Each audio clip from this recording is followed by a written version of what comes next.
bavuga ko badapfobya jenoside kuko ubabwiye ngo murapfobya jenoside yadukorewe ntibabyemera, banabigira impamvu baburanisha avuga ati jyewe narokotse jenoside nta kuntu naba narokotse jenoside hanyuma ngo nyipfobye.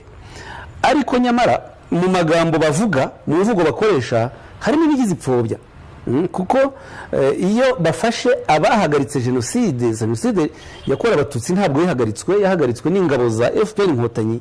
Iyo rero bafashe abahagaritse jenoside bakabasigaho ubwicanyi batakoze cyangwa bakabasebya mu buryo ubwo ari bwo bwose,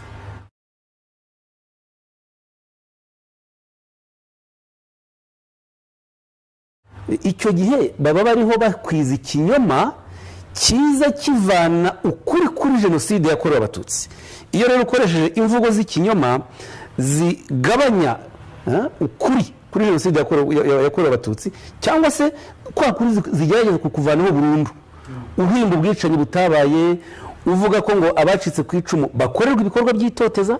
Nongere nibutse ko itegeko ry'ingengabitekerezo ya jenoside riteganya mu ngingo ya 11 ko guhohotera abacitse ku icumu rya jenoside ari kimwe mu byaha bifitanye isano n'ingengabitekerezo ya jenoside.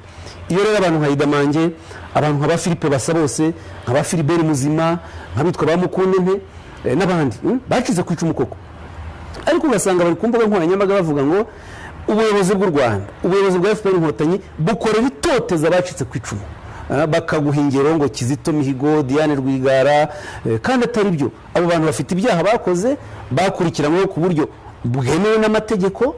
Kizito Mihigo yiyahurira muri kasho. Iyo umuntu yiyahuye ujya kushinja icyaha leta gute?